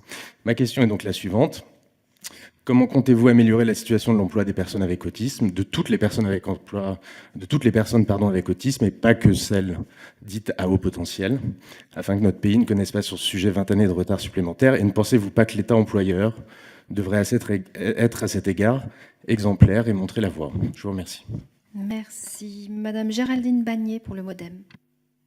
Merci Madame la Présidente. Madame la Ministre. Je me suis délocalisée de ma commission ordinaire pour vous poser une question que j'ai posée sous forme de question écrite, mais je pense que je vais avoir une réponse un peu plus rapide sous cette forme. Donc, c'est pour ça que je suis là aujourd'hui. Donc, moi, je vais poser une question qui concerne plus l'après-vie active, et notamment les retraités agricoles qui sont affiliés à la MSA et porteurs de handicap. J'ai le cas dans ma circonscription d'un retraité agricole qui travaille depuis ses 14 ans, qui a travaillé malgré un handicap visuel, un taux d'incapacité de 80%. Il touche à la retraite 759 € net mensuels. Jusqu'à sa retraite, il touchait l'AAH, qui pour rappel va être revalorisée à 860 € puis 900 € mensuels. Et pour l'instant, il ne bénéficie apparemment d'aucune AAH différentielle et n'a que ces 759 € net mensuels.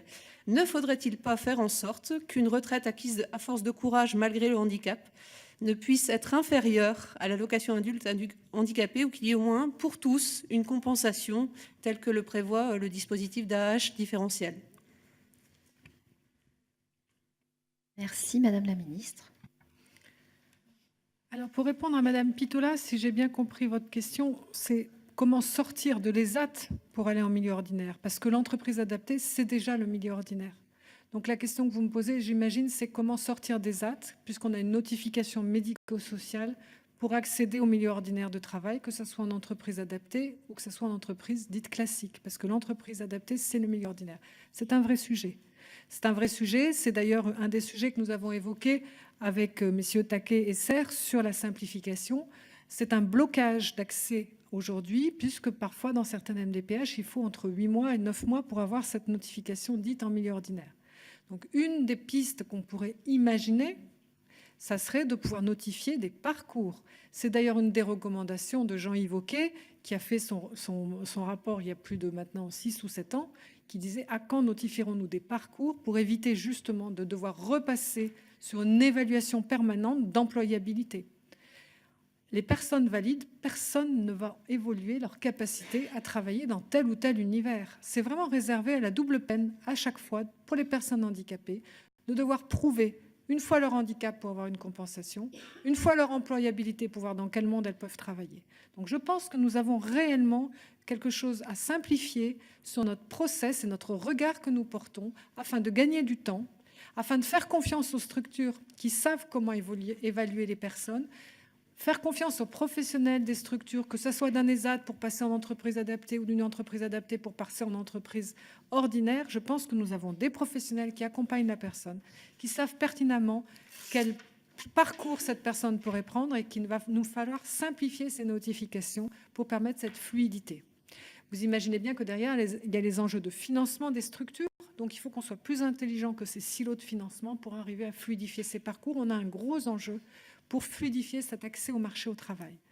Donc, pour la partie, si vous voulez, frein temps partiel, c'est aussi une des commandes que nous avons passées justement à la mission simplification, parce que je pense qu'en effet, il y a, c'est non incitatif à une reprise de travail. Il faut qu'on remette à place ce dispositif. Je n'ai pas la réponse aujourd'hui, mais ça fait partie des questionnements que nous nous posons tous ensemble. Sur l'apprentissage, oui, Monsieur Ramadier, je tiens à vous dire quand même que c'est vraiment un levier majeur. Et c'est bien pour ça que les spécificités ont bien été travaillées et élaborées dans la concertation de la réforme de l'apprentissage. Nous y avons vraiment tenu. Les entreprises aussi du CNCPH y ont contribué. Donc c'est vraiment un levier qui nous intéresse énormément pour l'accès à l'emploi. Pour répondre à cette jolie métaphore du pissenlit et de la pelouse, et je pense qu'elle est excessivement visuelle et parle d'elle-même. Oui, il y a à peu près 600 000 adultes avec autisme et énormément d'adultes non diagnostiqués qui sont du coup dans des établissements, dans des structures ou chez eux, sans du tout l'accompagnement adapté. Donc ça fera partie, en effet, ça fait partie en effet des pistes de travail qui ont été évoquées lors de la concertation. Qui sera c'était une des priorités, un des 5 axes majeurs, comment accompagner l'adulte avec autisme, le diagnostiquer et pouvoir l'accompagner sur son projet professionnel. Vous avez raison, je ne pense pas que nous puissions parler d'autisme. Il il faut parler des autismes, parce qu'il y a un spectre tellement large, de besoins d'accompagnement qu'on ne pourrait pas bâtir une politique en parlant d'autisme. Ça va en effet des troubles associés avec déficience intellectuelle jusqu'à des niveaux Asperger qui sont totalement sous-employés dans notre pays. Ça, c'est un fait, c'est certain. Donc, nous avons un beau levier qui est l'université Aspi Friendly à Toulouse, qui va pouvoir justement travailler sur une cohorte de jeunes avec autisme Asperger pour pouvoir les accompagner à l'emploi, pouvoir les accompagner dans leur globalité, parce que justement, la clé du succès, là, c'est l'accompagnement global, aussi bien logement, vie sociale et professionnelle. On ne peut pas saucissonner la personne, surtout avec des troubles autistiques, sur son simple projet professionnel. Et surtout, il nous faut revoir, et nous en avons discuté avec les patrons, le process de recrutement interne aux entreprises. Il faut qu'on décloisonne l'esprit des DRH, si je puis m'exprimer ainsi, pour qu'ils fassent du handi-profilage. C'est-à-dire qu'aujourd'hui, si on veut vraiment amplifier et changer d'échelle pour l'accès des personnes handicapées, il va falloir arrêter de raisonner offre d'emploi égale diplôme. Il va falloir repenser à attestation de compétences et handi-profilage au sein de mon entreprise, parce que ce n'est que comme ça qu'on pourra résoudre la problématique aujourd'hui de tous ces jeunes qui arrivent sur le marché du travail, de tous ces demandeurs d'emploi, 500 000 avec une qualification qui sont pour 80% d'entre eux inférieurs de niveau 5. Si on veut les amener à une qualification, il faut qu'on repense les process de recrutement au sein des entreprises. On a un vrai challenge. Le premier des challenges, c'est d'abord que, par exemple, les jeunes en école de management, et sans jeu de mots, puissent être formés à la différence, à l'accueil de la différence dans leur processus de management après ou de recrutement. Parce qu'on voit très bien que ce n'est jamais porté dans les modules de formation. On a un enjeu de former toute une génération à faire de la diversité une richesse en entreprise. Les patrons, les chefs d'entreprise que nous avons pu rencontrer nous disent tout ce qui ne se mesure pas n'est pas efficient. Il faut qu'on puisse mettre des indicateurs de la diversité. Donc, vous avez posé la question tout à l'heure. Oui, nous avons 2 véhicules législatifs. C'est la loi Pacte et la loi sécurisation des parcours de Muriel Pénicaud. Et dans la loi Pacte, il faut qu'on embarque les entreprises sur mettre des indicateurs précis. Et dans le mot diversité, il faut qu'on voit le mot handicap. Sinon, on n'y arrivera pas. Donc, voilà les différents leviers qu'on pouvait avoir. Alors, pour votre question sur le retraité agricole MSA, je vais m'empresser de vous faire une réponse par écrit détaillée, si elle est dans ma boîte de questions, parce que je n'ai pas la réponse aujourd'hui, mais en effet, sur le principe, bien sûr, on ne peut qu'être d'accord avec vous qu'une retraite de quelqu'un qui a réussi à cumuler des points par son travail avec un handicap qui plus est à 80% et un différentiel d'AH, il faut qu'on puisse résoudre ce problématique, mais je m'engage à vous faire une réponse dans la semaine qui vient, prochaine. Madame la députée. Merci. Madame Fadila Kadabi pour République En Marche. Merci bien, Madame la Présidente. Madame la Ministre, vous avez répondu en partie à ma question qui portait en fait sur l'insertion professionnelle des jeunes en situation de handicap via l'apprentissage.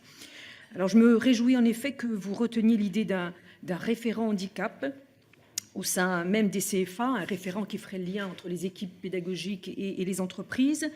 Vous avez également parlé d'une charte d'accueil, donc des propositions qui me semblent en effet très intéressantes et qui permettront notamment de réduire les taux de rupture.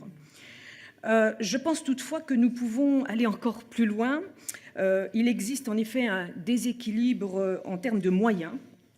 Dans l'éducation nationale, les jeunes disposent d'AVS, d'assistants de vie scolaire, qui les accompagnent au quotidien. Et ce n'est pas le cas dans de nombreux CFA.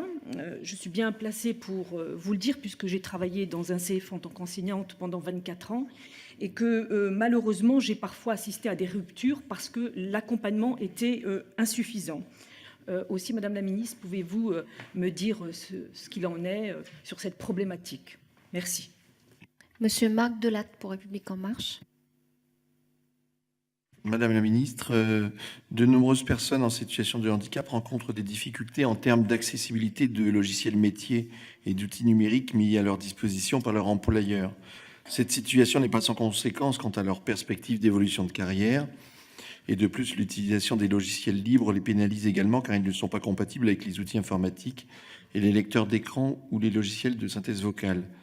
Le développement de nouvelles technologies s'avère effectivement être un formidable tremplin pour leur intégration. Ainsi, les déficiences motrices avec des claviers alternatifs virtuels, des dispositifs de pointage électronique des commutateurs par inspiration et expiration. Idem pour les déficiences perceptives, notamment pour les gens victimes de cécité et de malvoyance, les agrandisseurs d'écran, lecteurs d'écran et synthétiseurs vocal, plage braille. De même, sur la liste pour la surdité, des fenêtres vidéo en langage des signes. Donc, pourriez-vous, Madame la Ministre, nous donner quelques précisions en termes d'appel à projet et de mode de financement pour améliorer cet accès à justement l'outil numérique pour les personnes en situation de handicap? Merci. Madame Michel de Vaucouleurs pour le MODEM. Merci Madame la Présidente. Madame la Ministre, les établissements de services et d'aide par le travail ont pour objectif de faire acquérir aux usagers des compétences dans un secteur professionnel et de leur permettre par le travail de s'insérer socialement et professionnellement. Ces structures offrent un accompagnement médico-social important, permettant aux personnes d'évoluer dans un environnement protégé, mais aussi de leur faire acquérir une autonomie suffisante pour être détachées dans des entreprises extérieures. Les agences régionales de santé conditionnent le versement de leur dotation à un taux d'occupation de 90% au sein des établissements. Un établissement ou un service dont le taux d'occupation est inférieur à 90%, et ce depuis au moins 2 exercices, peut donc voir sa dotation diminuer. Or, certaines pathologies, notamment psychiques, peuvent entraîner un taux d'absentéisme rendant cet objectif difficilement réalisable.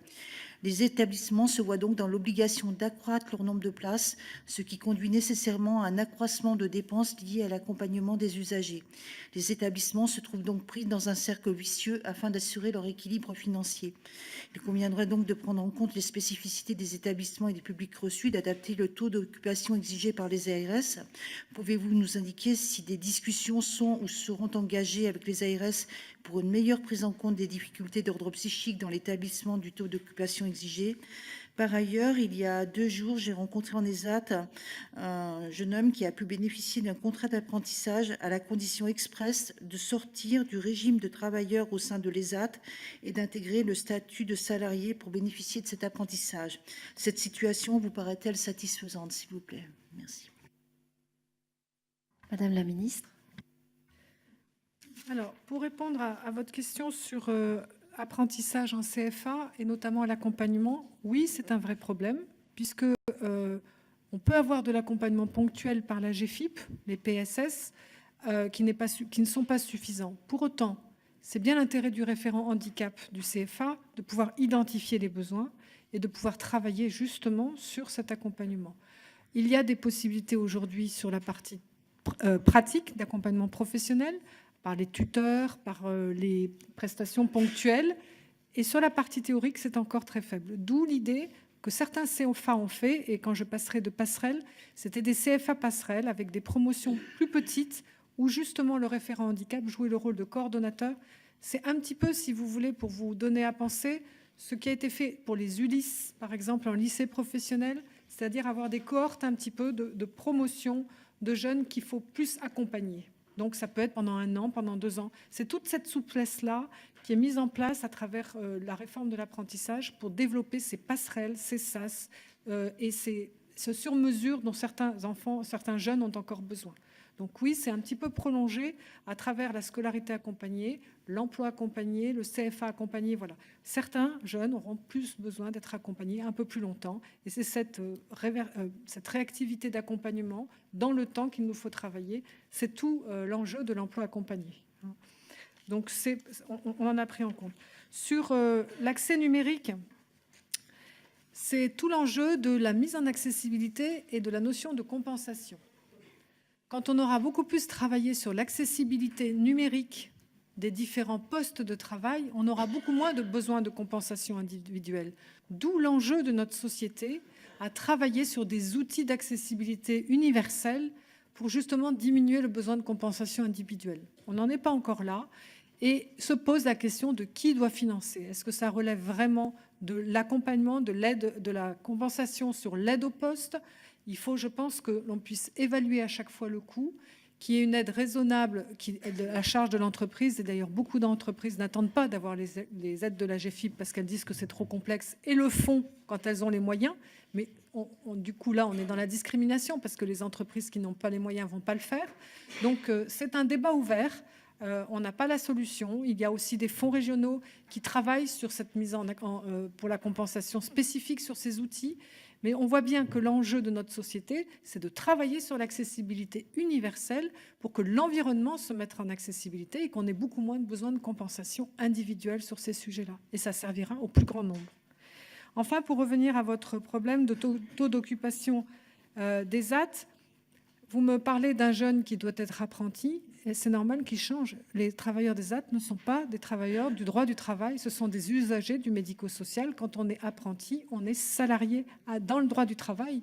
C'est bien là où on voit que nos spécificités franco-françaises de ce travail protégé peuvent freiner la problématique du parcours. Donc ça rejoint tout à l'heure les échanges qu'on a pu avoir sur la notification en ESAT, milieu protégé médico-social, avec un statut qui n'est pas celui du droit du travail, qui est celui d'usager du médico-social. Et quand on passe dans un autre monde, avec des codes différents, qui est le code du travail, on devient salarié, qu'on soit apprenti ou en CDI. Donc se pose en effet la question de la fluidité entre ces deux mondes, de la réactivité que peuvent avoir une MDPH pour pouvoir entériner cela. Et je suis d'accord avec vous, parfois on rate des opportunités d'emploi à travers l'apprentissage ou autre à cause de cette rigidité administrative. Donc il faut qu'on réfléchisse. Je peux sortir de mon ESAT, je suis sécurisée, je peux y retourner si ça se passe mal. C'est toute cette fluidité qu'il faut qu'on arrive à faire tomber ces barrières administratives qui nous gênent vraiment dans l'évolution de carrière de ces personnes. Et il nous faut travailler sur cette sécurisation de parcours. Pour faire ces allers-retours, il faut que ces mondes il y ait une vraie porosité, dans une coopération réelle qui ne soit pas freinée par de l'administratif et par des notifications qui tardent à venir. Sur le taux d'occupation, je pense qu'une des clés, et ça se travaille beaucoup pour le handicap psychique et pour les autistes, ce sont des ESAT hors les murs qui justement accompagnent le parcours, et donc on est beaucoup moins lié à cette notion de taux d'occupation. On travaille beaucoup plus justement sur, je dirais, un peu des fils actifs selon les besoins des personnes. D'où l'importance de travailler avec les professionnels sur leur changement de méthodologie, savoir sortir des murs, savoir accompagner la personne. C'est tout l'enjeu sur lequel je répondais à M. Lurton sur la transformation de l'offre médico-sociale. Donc on voit qu'on a un gros travail devant nous de remettre à plat ces structures qui sont administrativement des freins au parcours. Merci. Monsieur Sylvain Maillard, pour République En Marche. Merci Madame la Présidente. Madame la Ministre, la semaine dernière, à votre place, nous avions les présidents de l'AGFIP et, alors on va arrêter d'utiliser les sigles d'ailleurs, l'Association de gestion du Fonds pour l'insertion professionnelle des personnes handicapées et le président du Fonds pour l'insertion des personnes handicapées dans la fonction publique. Et nous avons pu pointer avec eux les difficultés de l'insertion en entreprise ou dans la fonction publique des personnes en situation de handicap. Alors, on les connaît, vous l'avez parfaitement redit tout à l'heure, un cadre de travail adapté, un mode de transport domicile-travail adapté, des horaires de travail parfois adaptés. Puis nous avons parlé du télétravail comme une réponse possible. Or, nous avons eu en face de nous 2 présidents qui semblaient y voir plus de défauts que de qualités, à notre grand étonnement. Par exemple, en mentionnant le manque possible de sociabilisation du fait du télétravail. Pour vous, Madame la Ministre, est-ce que le développement du télétravail est une priorité pour favoriser le taux d'emploi des personnes en situation de handicap? Merci. Madame Charlotte Lecoq, pour République En Marche. Merci Madame la Présidente. Merci Madame la Ministre pour votre présence parmi nous aujourd'hui. On a beaucoup évoqué ensemble le défi de mobiliser, d'inviter les entreprises et de les convaincre à intégrer des personnes en situation de handicap. Il existe des opérations, des actions que mènent des associations. Je voulais citer 2 exemples. L'association Signe de Sens à Lille, qui accompagne des entreprises avec le credo qu'elle peut transformer la fragilité des personnes en situation de handicap comme une source d'innovation. Et donc, en intégrant la personne en situation de handicap, l'entreprise doit revoir, par exemple, la configuration de ses locaux, de son organisation, et amène des innovations qui sont aussi un gain d'efficacité pour l'entreprise, un gain de confort et de qualité de vie au travail pour l'ensemble des professionnels. Ça, c'est un exemple. Et puis, il y avait l'association Handidactique qui m'évoquait le projet de mise en place d'un réseau d'autonomiseurs qui seraient un peu des ambassadeurs auprès des entreprises et qui seraient des personnes elles-mêmes en situation de handicap qui pourraient témoigner de comment elles s'intègrent dans la vie de l'entreprise, comment elles viennent concourir aussi à sa performance. Donc ce sont des leviers intéressants pour convaincre les entreprises. Mais ma question est comment est-ce qu'on peut financer, en fait, concrètement, comment est-ce qu'on peut soutenir ce type de projet, ce type de dispositif? Merci. Merci. Monsieur Gabriel Serville, pour le groupe GDR. Merci, Présidente. Madame la Ministre, permettez d'abord que je remercie le bureau de cette commission pour l'organisation de cette audition sur un sujet trop peu abordé et qui cependant préoccupe des milliers de nos concitoyens qui souffrent de l'absence de politique publique adaptée et de la politique antisociale découlant des choix budgétaires assumés par l'actuel gouvernement. Ces situations de souffrance sont d'autant plus criantes en Guyane où la MDPH est en proie à de grandes difficultés. Le Cap Emploi n'a pas de moyens, les opérateurs sont laissés sans ressources et où, je parle de la Guyane, consécutivement, les objectifs fixés par la loi de 2005 sur l'insertion professionnelle des personnes en situation de handicap sont très loin d'être atteints. Il faut dire qu'avec tout juste 2 établissements de services d'aide par le travail pour 280 000 habitants, la Guyane accuse dans ce domaine, comme dans tant d'autres, de lourds retards qu'il nous faut combler. Ma question porte sur l'emploi accompagné qui, loin des annonces, me semble voué à de vraies difficultés en dépit des réponses rassurantes, Madame la Ministre, que vous avez fournies aux collègues avant moi. En effet, rattaché aux ARS, il associe handicap et maladie alors que nous parlons bien d'insertion professionnelle. Il s'agit là de très mauvais signal envoyé à nos partenaires. En outre, son budget ne permettra d'accompagner qu'un millier de personnes au grand maximum, alors qu'on le sait, 500 000 personnes handicapées sont en recherche d'un emploi. En Guyane, on peut supposer que seulement entre 15 à 20 personnes seront accompagnées et là, véritablement, on frôle l'indécence compte tenu des attentes. Grands oubliés du plan de rattrapage d'avril dernier, les Guyanais en situation de handicap ne demandent qu'à s'insérer dans le monde du travail comme ils sont en droit d'attendre. Je vous demande, Madame la Ministre, qu'est-ce que vous comptez faire et quelles sont les réponses, les éléments de réponse que vous comptez apporter à ces personnes en situation de handicap en Guyane qui attendent les réponses, bien évidemment, de votre part et de la part du gouvernement. Merci. Si vous le voulez bien, Madame la Ministre, nous allons prendre les 2 dernières questions. Donc, Monsieur Belkir Beladat, République En Marche. Oui, merci Madame la Présidente, Madame la Ministre. Je questionnais la présidente de la GFIP, Anne Balthazar, la semaine dernière, sur sa vision du devenir des modèles de financement et d'accompagnement en faveur de l'emploi des personnes en situation de handicap. J'ai été notamment sensible à sa conception du besoin d'appui à la gestion de toutes les diversités de l'entreprise ainsi que dans l'accompagnement vers l'emploi à partir de l'expérience consolidée en faveur des personnes en situation de handicap. Aussi, je souhaitais connaître votre propre vision sur une révision du modèle qui pourrait prévoir le regroupement des 2 fonds, de reposer sur l'ACOS en termes de recouvrement, mais vous l'avez évoqué dans vos éléments introductifs, de reposer sur Pôle emploi en matière d'accompagnement des publics, mais qui serait surtout complété par la création, en appui d'une agence nouvelle dont la mission serait l'expertise et l'appui des employeurs des services publics, des intermédiaires à l'emploi à cette gestion de toutes les diversités. Merci. Merci. Et Monsieur Brahim Amouche pour le MoDem. Merci Madame la Présidente. Madame la Ministre, je vous remercie de nous proposer un changement de paradigme, de mieux voir cette personne en situation de handicap pour changer nos regards. En tous les cas, de faire pour reprendre un ouvrage, une éloge de la faiblesse, une société qui accepte les faiblesses, qui accepte les différences, qui, loin de nous léser, nous enrichissent. Bien évidemment, c'est sortir du déni et ne pas tomber non plus dans le mépris pour travailler sur l'accueilli. Si vous me permettez de résumer en tous les cas le fond de ma pensée, et je crois vous rejoindre là-dessus. Ma question, elle va être simple. Nous sommes confrontés statistiquement, lorsqu'on constate le taux de chômage des personnes en situation de handicap, 2 fois plus élevé qu'une personne, je dirais, en situation entre guillemets, de milieu ordinaire. Les niveaux de qualification, nous le savons, plus nous sommes qualifiés, moins le chômage risque de nous toucher.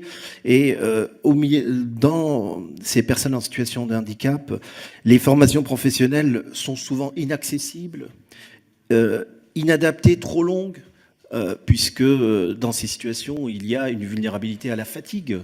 Et ces temps proposés le sont très souvent dans des temps où ça ne permet pas de souffler.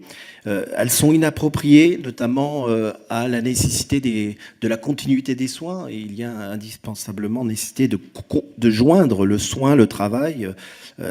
J'aimerais donc vous interroger, Madame la Ministre, sur ces disjonctions, ces points de disjonction entre les parcours de vie, de travail, de soins, de nos sociétés vis-à-vis de la prise en charge, et vous interroger également sur l'expérience du Duo Day. Quel recul faites-vous de ce type d'expérience issue d'expériences irlandaises, belges? Merci à vous. Merci Madame Corneloup pour terminer. Merci Républicain. Madame la Présidente.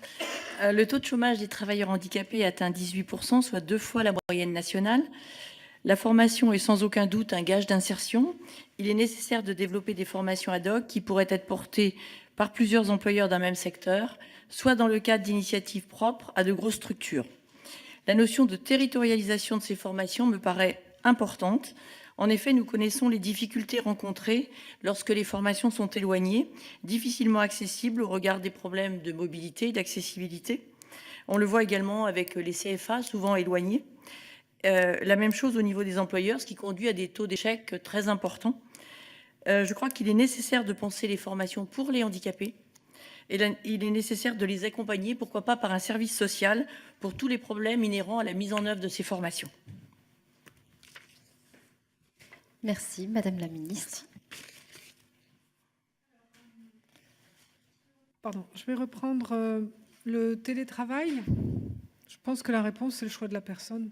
Moi, je n'ai pas de dogmatisme là-dessus. Si ça correspond au choix de la personne, à ses problématiques personnelles et qu'on lui offre l'occasion, après, la vie sociale, c'est un choix aussi. Donc, je n'ai pas de dogmatisme. Il faut pouvoir le libérer, il faut pouvoir le proposer. Et ça répond à son choix de vie ou pas.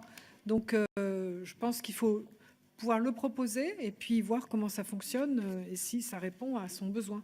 Donc, je n'ai pas d'a priori, c'est une palette parmi d'autres d'accès au travail. Ça peut être une étape, ça peut être un besoin, ça peut être une réponse. Il faut que ce soit un choix avant tout. Voilà. Pour Madame Lecoq, sur les associations au service justement des parcours, en didactique, je connais bien, c'est Pascal Jacob qui porte cette valeur de l'autonomiseur. Moi, j'ai envie de dire que ça fait partie des palettes possibles. Il faut voir comment ça... Mais ne compliquons pas non plus le paysage, puisqu'on est en train d'essayer de les identifier, ces dispositifs. Il faut juste que ça réponde à un vrai service, qu'on puisse les identifier. Est-ce qu'il faut le rattacher à la MDPH, pas à la MDPH? C'est un grand débat qu'on a aussi souvent avec Pascal Jacob. Je pense que c'est une idée en devenir qui est intéressante. Il faut pouvoir l'expertiser aussi. Mon cheval de bataille, c'est de pouvoir expertiser de la même façon que l'emploi accompagné pour essaimer. Parce qu'il faut qu'on puisse essaimer vraiment, en termes de politique publique, ce qui marche et arrêter ce qui ne marche pas. Donc, je dirais, expertisons et puis voyons si on peut le développer, voyons quelles sont les sources de financement et voyons. Je n'ai pas de réponse a priori là-dessus. C'est en effet une idée intéressante.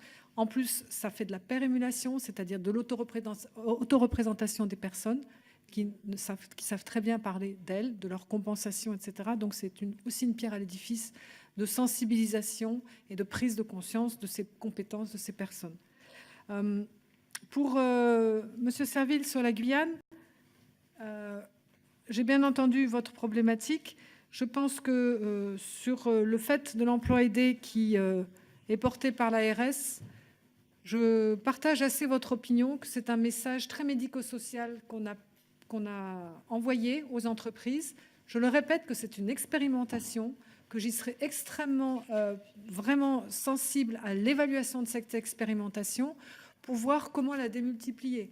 Et je pense que ça pourra nous amener à réfléchir sur la montée en qualification du service public de l'emploi sur ces personnes accompagnantes. Donc, il faut le prendre comme une première expérimentation, mais mettre le paquet sur l'évaluation. Et c'est pour ça que j'ai demandé à ouvrir le premier comité de pilotage le 5 mars, d'être présente pour vraiment montrer tout l'intérêt que je porte à cette expérimentation. Donc, nous vous tiendrons informés sur comment elle se développe. L'autre façon aussi de travailler, c'est l'expérimentation de Pôle emploi. sur les bassins. Alors, il y aura une expérimentation en Martinique, mais on peut peut-être tout à fait voir avec Pôle emploi, voir si éventuellement la Guyane pourrait faire partie d'un des territoires. Donc, je soulèverai votre question auprès de Jean Bassère pour la proposer éventuellement, si vous avez un territoire qui est partant, mobilisé, pour apporter une vraie réponse à l'insertion professionnelle. Sur le devenir de la gouvernance de la GFIP et du FIPHP, je ne vais pas vous apporter de réponse parce que c'est l'ouverture justement de la concertation qui va nous amener toutes les solutions. Ça en fera partie, mais c'est surtout la mise en synergie de tous ces opérateurs spécialisés qu'il nous faut repenser. C'est la chaîne complète. Donc ça viendra certainement. Il faut absolument territorialiser les réponses, avoir des circuits courts. C'est vraiment l'impératif qui doit nous guider. Donc, nous pourrons en reparler dans courant mars, avril, mai, quand nous aurons justement commencé à aborder tous les sujets. J'entends votre problématique de disjonction des réponses. Là, c'est pareil. Je dirais que travaillons sur les territoires. Les territoires ont vraiment une richesse d'expérimentation pour pouvoir travailler sur les ruptures de parcours, éviter les ruptures de parcours et pouvoir embarquer justement cette chaîne vertueuse de l'accompagnement à l'emploi et maintien dans l'emploi. Donc, c'est tout le travail justement que nous sommes en train d'ouvrir en termes de concertation. Et sur Madame... et puis le duodé, donc excusez-moi. Alors le duodé, je ne sais pas si tout le monde est au courant de ce que c'est. Ce sont nos amis européens, notamment irlandais et belges, qui ont initié ça il y a quelques années. Ce sont nos amis du Lot-et-Garonne qui l'ont porté en France depuis plusieurs années. C'est partir de l'idée d'une rencontre, un jour international, qui est le 26 avril, partir d'une rencontre pour découvrir un métier entre une personne valide et une personne handicapée. Donc toute une journée, les entreprises ouvrent leurs portes pour permettre aux personnes handicapées de travailler ensemble, d'apprendre à se connaître, de pouvoir se découvrir, s'acculturer sur les talents et les compétences qu'une personne handicapée a, un métier en devenir, mais tout type de personnes. Donc ce sont nos amis de Lot-et-Garonne et l'ARS qui les accompagnent depuis 3-4 ans pour mettre en relation des travailleurs d'ESAT, des travailleurs d'entreprises adaptées, des travailleurs en milieu ordinaire, qui ont envie, handicapés, qui ont envie de pouvoir accéder justement à d'autres types de métiers. Il va y avoir un site internet dédié, duodé.fr. Il va y avoir une plateforme de mise en relation et nous le développons au niveau national. Nous voulons en faire un emblème de ce 26 avril, de cette rencontre entre ces deux mondes. Nous challengeons tout le monde, la représentation nationale. Nous challengeons les ministres du gouvernement, le président de la République, le Premier ministre, les chefs d'entreprise, tous les métiers autour de nous, les médias, les reporters, les journalistes, etc., pour qu'il y ait cette rencontre entre deux mondes, pour lever cette autocensure des personnes handicapées sur des métiers possibles. Je pense que vous avez un énorme challenge, vous, en tant que représentation d'un engagement politique, de pouvoir montrer justement à des personnes handicapées qui ont envie d'aller vers justement un nouveau métier, une nouvelle représentation. On a énormément d'autocensure des personnes handicapées à aller vers des mandats, politiques, aller vers des engagements. Donc c'est l'occasion, le duodé le 26 avril. Vous allez recevoir un duodé mode d'emploi pour pouvoir vous accompagner. Mais je pense que dans vos circonscriptions, justement, nous travaillons avec les associations qui sont totalement partenaires sur cette opération. Pour ne pas en oublier aucune, nous avons bien sûr, je n'ai pas le mot pour ma liste, l'APF, la PAGE, l'UNAPI, l'ADAPT, toutes les associations, et j'ai dû en oublier, je m'en excuse, la Croix-Rouge, toutes les associations sont mobilisées justement pour organiser cette rencontre. Donc je pense qu'on a là un beau levier de montrer les compétences et de faire vivre cette vraie rencontre entre travailleurs handicapés ou travailleurs en devenir, handicapés certes, mais travailleurs en devenir, et puis ouvrir les portes des entreprises, ouvrir les portes des différents métiers, quels qu'elles soient, pour aller plus loin. Nous sollicitons aussi bien sûr les sportifs, les milieux culturels, voilà, de façon ample et nationale. Nous allons challenger les Français à changer le regard sur le handicap en montrant le potentiel des personnes handicapées. J'ai dû oublier quelque chose, mais... la formation et l'accompagnement. Oui, vous avez raison. En revanche, je pense qu'il faut aller vers le droit commun. Et il faut adapter le droit commun. Ça, c'est très, très important. Il faut arrêter de penser formation spécifique. En revanche, il faut pouvoir travailler sur le temps de formation, parce que vous avez raison, parfois, quelqu'un l'a redit, il y a de la fragilité, il y a de la fatigabilité, et il faut travailler sur les adaptations possibles, sur les formations. Donc là, on a un très gros enjeu, mais il faut surtout travailler sur le droit commun, sinon on n'arrivera pas à servir le plus grand nombre. Et on voit bien qu'il faut qu'on change d'échelle. 500 000 demandeurs d'emploi, 1 million de travailleurs, de personnes handicapées qui ont renoncé au travail parce que c'était trop compliqué. Donc il faut vraiment qu'on arrive à travailler sur le droit commun pour irriguer le droit commun des spécificités du handicap. Voilà. Bien, Madame la Ministre, vous le voyez, on s'était engagé à vous libérer à 18h. On a fait mieux encore, puisque nous avons cessé à 17h55. Moi, je voulais vous relever ce que vous avez annoncé sur le DUOD. Nous en avions parlé avec Adrien Taquet ensemble, et je voudrais inciter tous les parlementaires de la Commission des affaires sociales à accueillir peut-être en cette journée du 24 ou du 26 avril, parce que ce sera une semaine d'interruption des travaux ici. Mais nous serons dans nos circonscriptions. Donc moi, je vous invite, pour ceux qui le peuvent, à accueillir ce jour-là une personne handicapée dans vos permanences parlementaires, si vous le voulez bien. Et nous relayerons cette information autour de nous, voilà, sur nos territoires. Merci, Madame la Ministre.